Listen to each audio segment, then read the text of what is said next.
मित्रांनो तुम्ही बघू शकता साप कुठे बसलाय. रसोलायकर आहे, चायनीजच्या दुकानात बसलाय.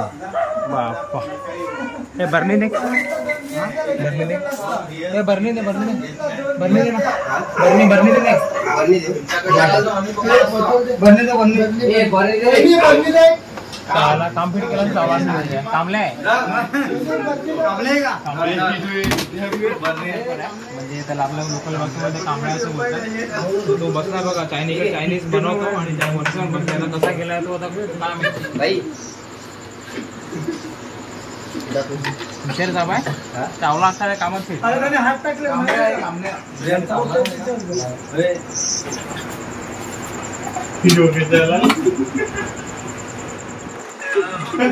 अंगावर येतो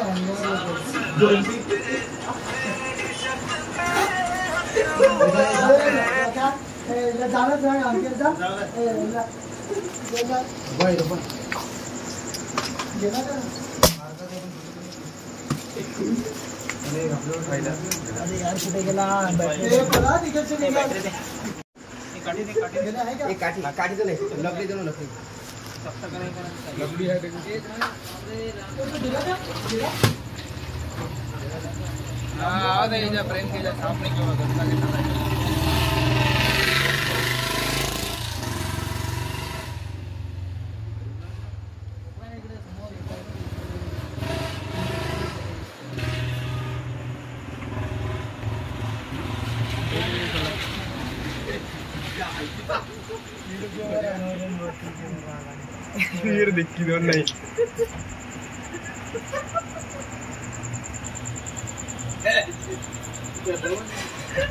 मित्रांनो जागा कमी असल्यामुळे त्याचं हेड कॅचिंग केलं आपण.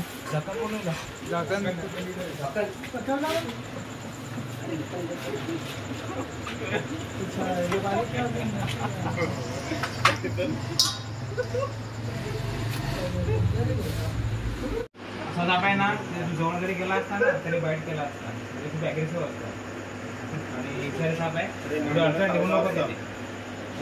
आणि असं आहे का हा म्हणजे ती फिमेल असते ना ती अंडा नाही डायरेक्ट पिल्ला येते. तर एका टायमाला 50-60 पिल्लंच होते ती. आता एक आहे त्याचे कमीत कमी 20-25 असतील असतात तर त्याला नीट राहायचं, कारण जिथे पकडला ना तिकडे कमीत कमी 10-12 मिनिटात. तिथे पकडलेला तेच होतं.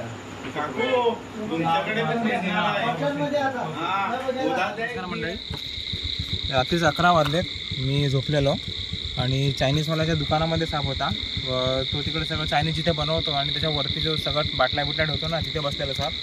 त्याचं लक एवढं चांगलं आहे का नशीब त्याला चावला नाही, बर्नीच्या मागे लपलेला आता. तर हा साप, या सापाला इंग्लिशमध्ये रसोलायपर बोलतात आणि मराठीमध्ये घोणस आणि आपल्या लोकल भाषेमध्ये कांबळ्या बोलतात.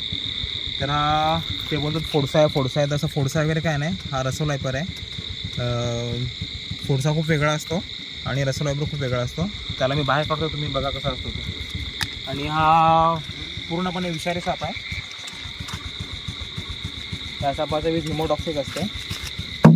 जेवण दाखवतो, हा बघू शकता पिल्लू आहे रसोलायपरचं आणि एका टायमाला ही 30 ते 40 पिल्लं देते याची फिमेल. हा अंडी नाही देत, डायरेक्ट पिल्ला देते.